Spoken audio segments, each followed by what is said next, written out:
Salam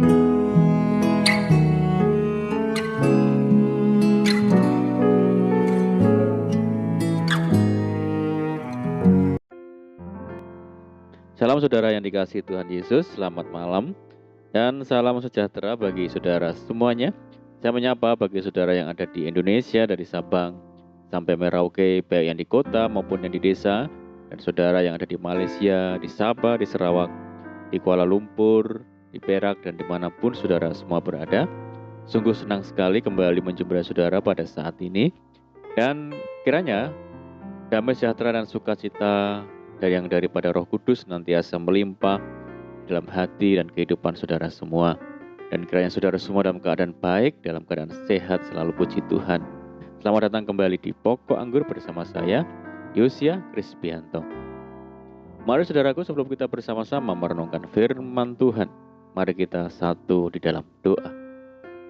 Bapa di surga, Bapa yang baik, Bapa yang penuh dengan kasih dan karunia, Bapa yang kami permuliakan di dalam nama Tuhan Yesus Kristus, kami sungguh mengucap syukur oleh karena pertolongan, kebaikan, penyertaan Tuhan yang sempurna di sepanjang hari ini, sehingga kami boleh dimampukan Tuhan untuk melewati hari ini melakukan tugas pelayanan kami, tanggung jawab kami, aktivitas kami. Itu semua karena berkat pertolongan Tuhan. Dan pada saat ini kami kembali rindu ya Tuhan untuk merenungkan firman-Mu. Mari ya Tuhan, berbicaralah kepada setiap kami saat ini, urapi kami, jamah hati kami semua, sehingga kami boleh memahami maksud firman Tuhan.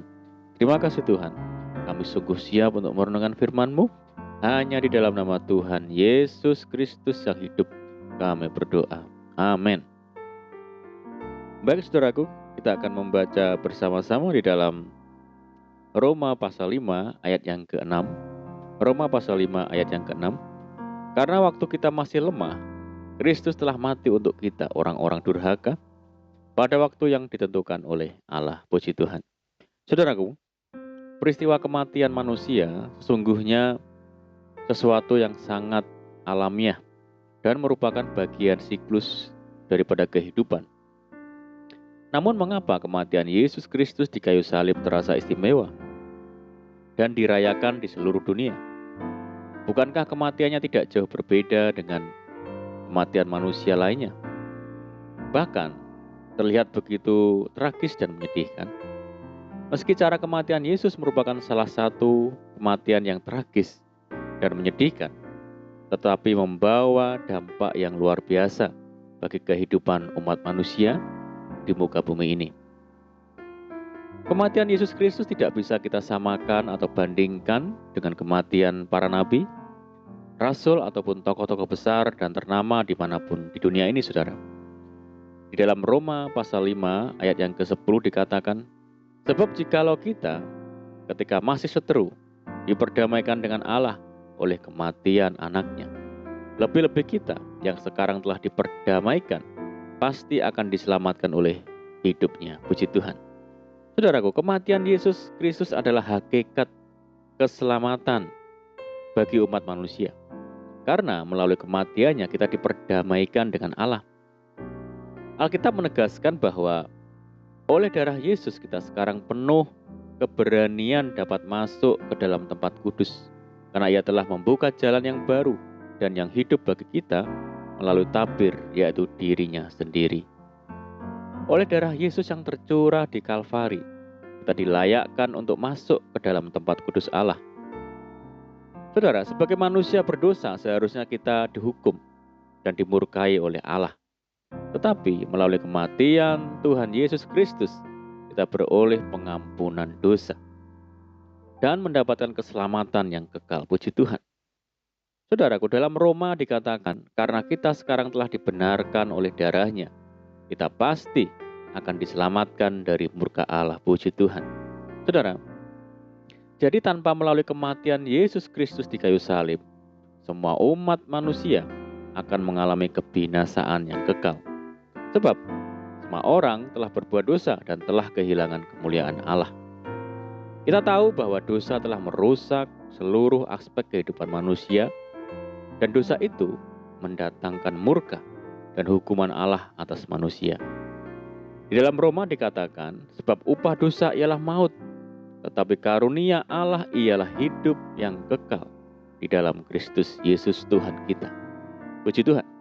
Saudara, kita patut bersyukur karena mendapatkan jalan terlepas dari hukuman Allah, yaitu melalui Kristus yang rela datang ke dunia dan menyerahkan nyawanya, mati ganti kita.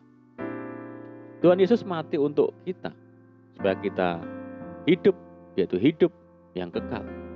Dia satu-satunya jalan keselamatan itu. Di dalam Kisah Para Rasul dikatakan, dan keselamatan tidak ada di dalam siapapun juga selain di dalam Dia.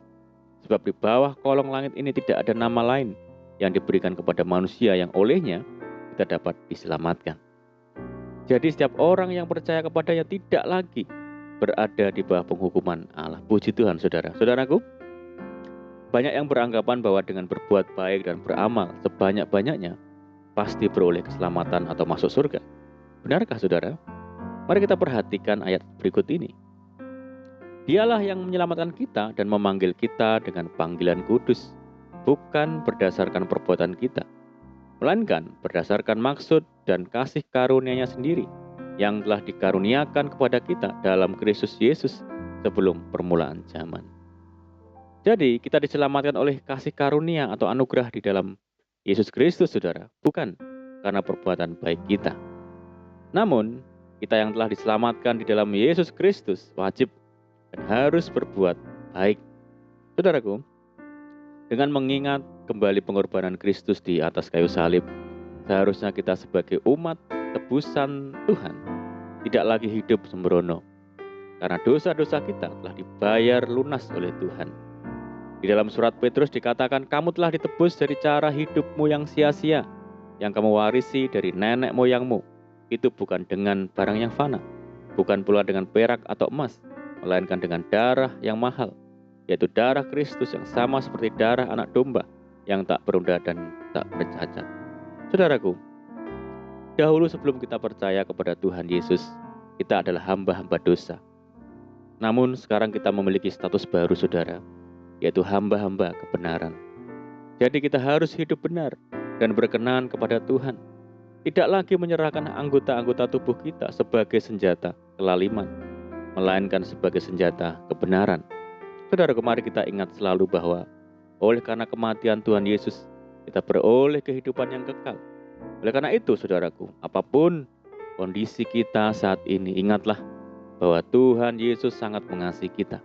Tetap kuatkan dan teguhkan hati saudara semua, sebab kita menantikan harta yang tak ternilai, tidak sebanding dengan penderitaan apapun di dalam hidup ini. Tuhan berjanji kepada kita kemuliaan, kelepasan, kemenangan, dan mahkota kehidupan bagi setiap kita yang setia sampai akhir. Puji Tuhan, mari kita berdoa. Bapa di surga, Bapa yang baik, Bapa di dalam nama Tuhan Yesus, terima kasih buat firman-Mu saat ini. Tuhan, kami bersyukur buat kasih-Mu yang rela mati bagi kami, sehingga kami boleh menerima hidup yang kekal. Kami memiliki pengharapan pasti di dalam Tuhan.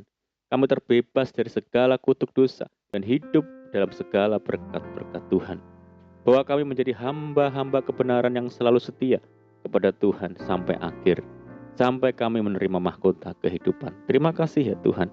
Saat ini kami berdoa bagi saudara kami semua yang setia mendengar program ini, yang di Indonesia, dari Sabang sampai Merauke, yang di Malaysia, dan dimanapun saudara kami semua berada. Tuhan Yesus yang memperhitungkan kesetiaan mereka dengan berkat-berkat ilahi. Berdoa bagi mereka yang saat ini sakit, Tuhan sembuhkan di dalam nama Tuhan Yesus. Yang hidup dalam kesulitan, persoalan, pergumulan, mari Tuhan tolong mereka, berkati, pulihkan Tuhan hidup mereka dalam nama Yesus. Tuhan Yesus memberkati mereka dalam rumah tangga, pekerjaan, bisnis, usaha, pendidikan, dan segala sesuatu yang diusahakan. Berdoa bagi saudara kami yang hidup dalam ikatan dosa, belenggu dosa, mari Tuhan lepaskan, bebaskan di dalam nama Tuhan Yesus. Berdoa bagi bangsa kami, Indonesia, saat ini menghadapi berbagai macam permasalahan. Tuhan tolong bangsa kami, pulihkan negeri kami Indonesia. Belas kasihan Tuhan bagi bangsa kami. Terima kasih Tuhan, dan kerinduan kami mohon belas kasihan Tuhan. Kiranya pandemi global ini segera berakhir, sehingga kami boleh kembali lagi hidup secara normal. Terima kasih Tuhan, ini doa kami sungguh percaya Tuhan mendengar segala seruan doa kami. biarlah semuanya boleh terjadi atas seizin dan kehendak Tuhan. Hanya di dalam nama Tuhan Yesus kami berdoa. Amin. Puji Tuhan saudaraku, kita sudah berdoa. Saya percaya saat ini kita dikuatkan dan diberkati. Dan mari kita tetap semangat di dalam Tuhan. Jangan berputus asa. Tetap kita berdoa, bersuka cita senantiasa. Sebab di dalam Tuhan Yesus kita sanggup melakukan perkara-perkara yang besar. Saya ucapkan selamat malam, selamat beristirahat. Doa saya menyertai saudara semua. Tuhan Yesus memberkati. Haleluya.